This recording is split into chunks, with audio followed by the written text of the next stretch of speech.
Yes, welcome back to my channel. Oke guys, pada kesempatan kali ini, pada video kali ini nih, saya akan menyampaikan tentang perbedaan ya, kelebihan, kekurangan, serta mana sih yang menurut saya yang terbaik dari beberapa provider internet atau wifi yang sudah pernah saya pakai dan cukup lama ya, pernah sampai ada yang 2 tahun sampai 3 tahun, dan pengalamannya ada manis dan pahitnya lah. Dan itu buat bercerita ke kalian agar kalian bisa lebih tahu dan lebih mana sih ini yang cocok sama kalian gitu. Misalkan si provider A, B atau C gitu kan, mana yang lebih cocok buat kalian.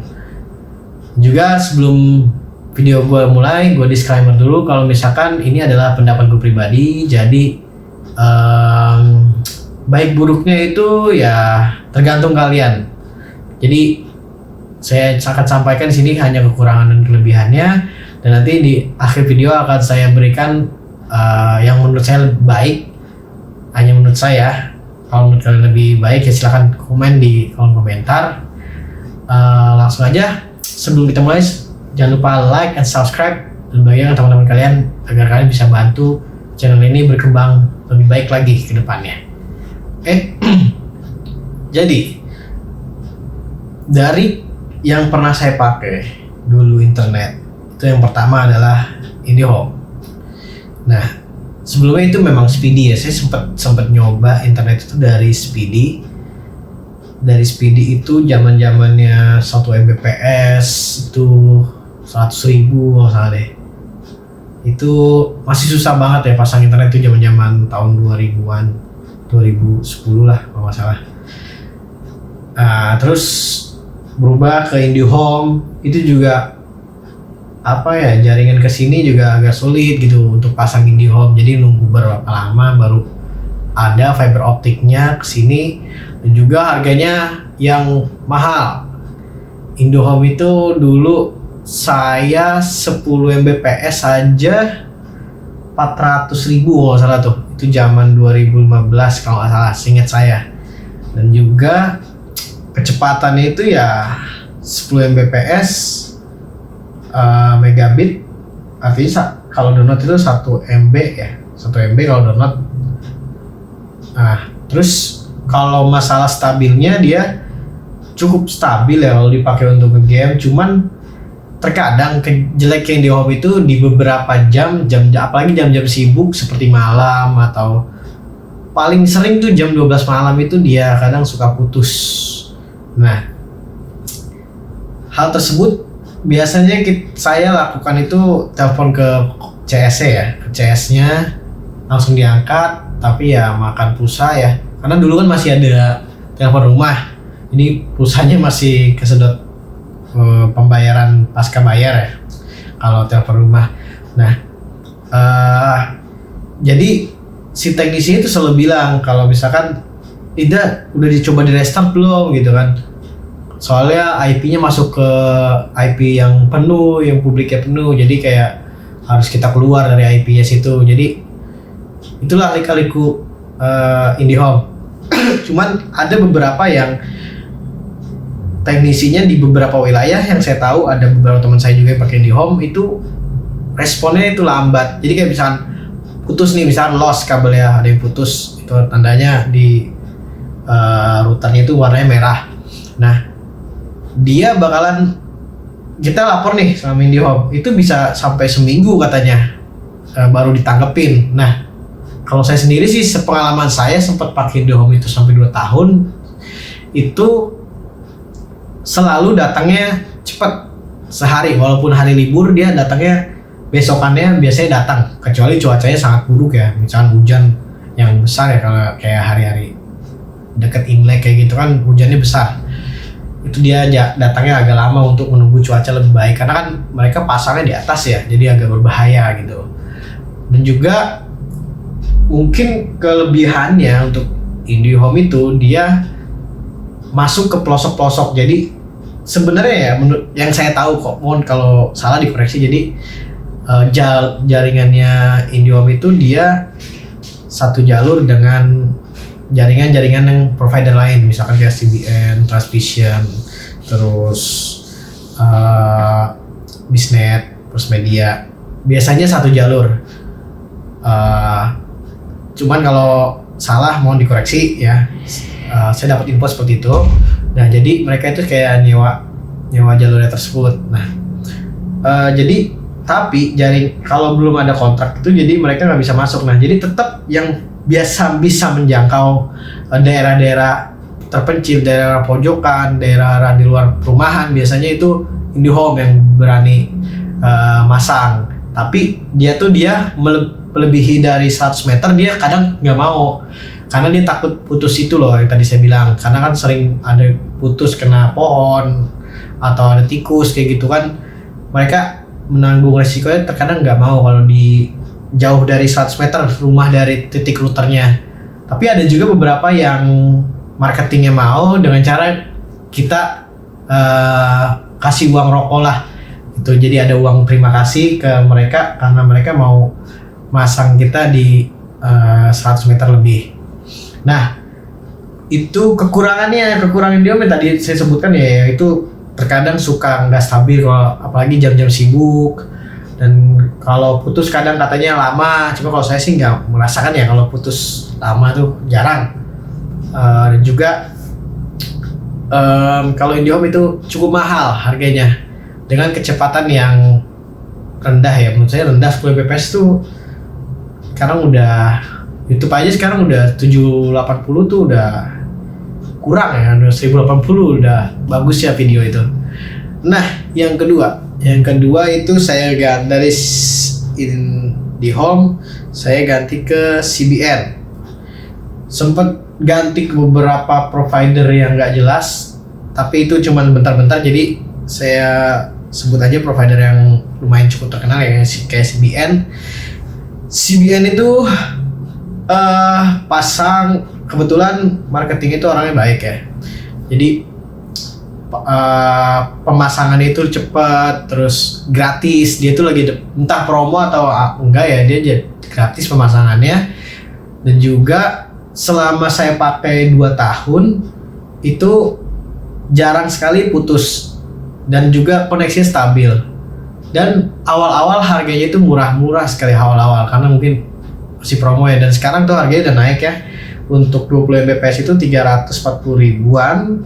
Untuk kalau dulu tuh 280 itu bisa nikmatin 50 Mbps. Setahu saya tuh up to gitu, saya pasti up to. Cuman awal-awal tuh bisa dapat segitu 50 Mbps, ingat saya. Bahkan kalau pas lagi promo 6 bulan pertama itu up to sampai 100 Mbps. Nah, kayak gitu. Jadi itu worth it banget, makanya saya sampai masang sampai 2 tahun. Cuman saya sempat putus karena yang pertama harganya mulai naik. Yang kedua, akhir-akhir ini sering sekali putus harian. Infonya sih ada yang sabotase katanya, kompetitor. Sampai saya dikirimin videonya, ada orang yang sabotase. Ya saya percaya aja.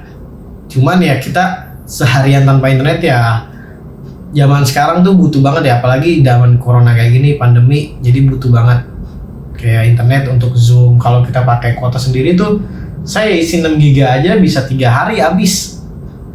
6 GB malah bisa kurang 2 hari kali kalau saya full lagi Zoom meeting gitu misalnya. Apalagi upload video YouTube yang 1 GB, 2 GB gitu kan, itu habisin banget gitu.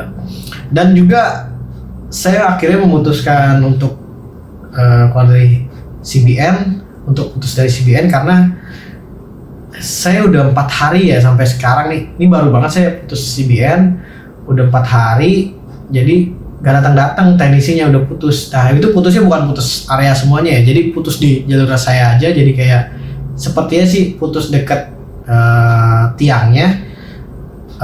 Tapi saya udah hubungin teknisi, udah marketingnya, terus Instagramnya, udah emailnya, tapi tetap aja nggak ada respon. Ada sih respon, cuman katanya sudah diproses, tapi 4 hari loh, pas hari nggak ada internet, sehari aja udah sedih banget gitu kan, kita udah butuh banget, udah ya itulah. Jadi kelebihannya CBN yaitu awal-awal harganya murah, ada promonya 2 kali lipat gitu, pemasangan gratis, kalau bayar dia pasca bayar ya. Nah terus bayarnya juga mudah, dia sudah ada di Tokopedia atau OVO, Shopee, Bukalapak, Lazada, atau di Indomaret juga bisa. Kamu transfer langsung, misalnya virtual account juga bisa, sama kayak IndiHome. Makanya mudahnya itu, dan juga kekurangannya itu tadi, akhir-akhir ini sering putus dan juga teknisinya lama, mungkin karena makin banyak kayak customer, makin banyak kayak pelanggan, jadi pelayanan lebih kurang lah. Jadi saran saya buat CBN coba tolong ditingkatkan lah, jangan sampai pelanggan itu kabur, apalagi pelanggan setia kayak saya udah cukup 2 tahun, udah lumayan lah ya, bukan bentar. Dan saya tuh nggak pernah telat, bayar tuh nggak pernah telat, sehari pun nggak pernah. Jadi kalau misal jatuh tempo tanggal 15, tanggal 1 tuh saya udah bayar gitu, pas keluar invoice-nya saya udah bayar gitu, tanggal 1 atau tanggal 2 gitu, biasanya keluar tanggal 1 atau tanggal 2. Jadi agak menurun lah service excellence-nya gitu. Nah untuk yang ketiga, pas lagi di rumah saya kan punya warung di depan, ini ada yang ngasih brosur internet yaitu Transvision ya. Dan saya lihat, wah cek harganya murah juga nih, di bawah CBN. Kan CBN itu 300.000, dia itu sekitar 300 apa 200 ribuan gitu, 280 gitu, saya lupa. Tapi kecepatannya itu lebih gede, kalau nggak salah tuh 40 Mbps. Nah saya coba pasang itu, saya coba nah ini marketingnya agak apa ya, menurut saya agak kurang ajar lah, saya sebut namanya aja karena saya kesel banget sama orang ini, namanya Devi. Nah nanti hati-hati ya kalau misalnya teman-teman ketemu marketing provider atas nama Devi itu, kayaknya dia udah pindah sih dari Transvision. Jadi saya tuh ditawarin sama dia. Nah terus udah ngobrol panjang lebar, dia bilang saya kan dari router itu ngirim lagi ke rumah sebelah sama rumah belakang sama rumah depan, rumah sebelah. Nah colokan itu berarti butuh 2 LAN-nya. Nah sedangkan kata si marketingnya itu bisa dibuka dua-duanya. Pas udah dipasang, ternyata yang bisa dibuka cuma 1, dan marketingnya cuma bilang, kan udah saya bilang yang bisa cuma 1 lah, kocak ya. Jadi awal-awal tuh dia udah oke gitu,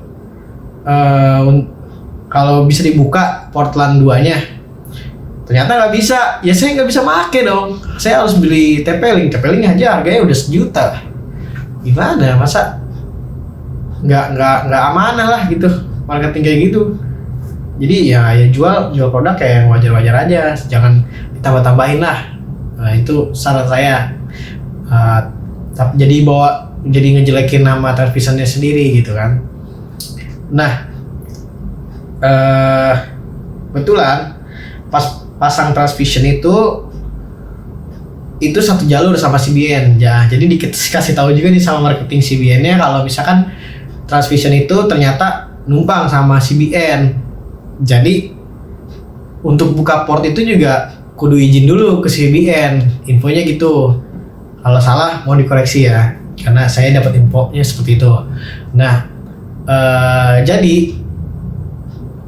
si Transvision ini nggak bisa ngatur untuk LAN-nya dibuka port berapanya, karena itu udah dari ketentuan si CBN-nya seperti itu. Dan akhirnya setelah pasang, saya suruh berhentiin aja karena saya nggak bisa pakai juga kan. Sampai sekarang nggak diambil tuh routernya. Saya udah bilang, tapi invoice tetap jalan. Dan parahnya lagi tuh marketing, sebenarnya saya udah bilang nggak jadi daftar karena port LAN itu nggak bisa dibuka, kata dia awal-awal dia bilang nggak bisa dibuka. Tuh dia nanya teknisi, katanya bisa. Nah terus tiba-tiba ada CS yang dari Transvision-nya nelpon, katanya untuk pasang pak. Lah, kan udah saya bilang nggak jadi, tapi malah diinian, dipasangin gitu kan. wah ini kurang marketing, kurang ajar juga gitu kan, main daftarin aja gitu kan. Ya udahlah, saya terima aja, sekalian saya coba kan, dia pasangnya gratis terus bayarnya belakangan gitu kan. Ya udah, mau ya udah saya coba aja deh, bagus nggak gitu kan. Kalian juga kata dia bisa kan port 2 nya, ternyata nggak bisa. Ya udahlah, saya diemin aja, saya bilang suruh putus, sampai sekarang dia nggak dibales si marketingnya ya. Setelah saya lihat dari foto profilnya dia udah pindah tempat. Nah, jadi yang ke selanjutnya saya ganti ke Biznet. Nah sekarang ini baru berjalan 3 hari ya kita pakai Biznet. Sejauh ini yang kurang itu adalah oh ya tadi transmission itu saya kurang tahu ya kekurangan dan kelebihannya, karena belum sempat pakai gitu, bahkan cuman ngecek koneksi doang, jadi belum sempat pakai, sehari pun belum, langsung saya cabut aja. Dan selanjutnya itu Biznet tadi untuk saat ini stabilnya pingnya agak cukup besar ya, dia sampai ke 20. Jadi untuk yang main Dota itu ya agak was-was lah. Biasanya kan kalau Dota itu di bawah 10 tuh bagus, di bawah 30 sebenarnya udah bagus, di bawah 100 cuman lebih bagus lagi pingnya kecil gitu kan kalau anak gamer kan kalau gitu. Karena saya juga dulu pernah main Dota. Dan juga kalau dia murah 420.000 apa 60 gitu bayarnya per bulan, tapi dia kecepatannya up to 70 Mbps, uploadnya juga sama up to 70 Mbps. Cuman kekurangannya routernya itu jangkauannya pendek banget, jadi router itu sama saya tempatin di tempat CBN dulu, tapi ke depan itu kalau CBN nyampe, sedangkan router dia tuh udah kecil, jangkauannya juga kecil. Jadi untuk yang mau pakai Biznet, kalau bisa sih di double routernya sama router yang bagusan yang jangkauan lebih jauh gitu. Karena router dari Biznet sendiri kurang bagus menurut saya. Dan juga stability WiFi juga kurang bagus untuk apalagi jaraknya jauh, karena dari SIMASnya juga udah diinfo kalau misalkan jarak WiFi cuma 5 sampai 10 meter bagusnya tanpa terhalang tembok loh. Nah kalau terhalang tembok ya bisa dikurangin lah sinyalnya kayak gitu. Jadi dari keempat provider ini, IndiHome, CBN, Transvision, Biznet, mana sih yang gue rekomendasiin buat lo? Sejauh ini sebenarnya ya, kalau semuanya ada di wilayah kalian, provider ya, kalian itu bisa pilih ke sejauh ini Biznet. Untuk sekarang ya, kalau untuk stabilnya lu bisa pilih CBN, jadi dia stabil. Tapi kalau lu nggak ada tiga-tiganya ya lu bisa pilih IndiHome. Gue nggak bisa rekomendasiin Transvision apa karena gue belum coba ya, jadi gue nggak tahu. Dan juga untuk after sale service-nya gue juga belum tahu Biznet karena baru 4 hari. Dan mungkin nanti kalau video ini rame, banyak yang like, banyak yang share, atau banyak yang komen, gue mungkin bakalan bikin part keduanya untuk Biznet aja gitu. Oke, mungkin itu aja yang bisa gue sampaikan karena mungkin udah panjang juga videonya. Kalau ada kesalahan jangan lupa komen di bawah, kalau ada pertanyaan juga komen di bawah, dan ada IG gue ya di deskripsi, bisa langsung DM aja, jangan sungkan-sungkan, don't hesitate. Jangan lupa like, comment, and subscribe, dan di-share ke teman-teman kalian kalau misalnya kalian suka dengan video gue. Dan bakalan ada update seru video-video selanjutnya. Oke, thank you. Assalamualaikum warahmatullahi wabarakatuh. Yes.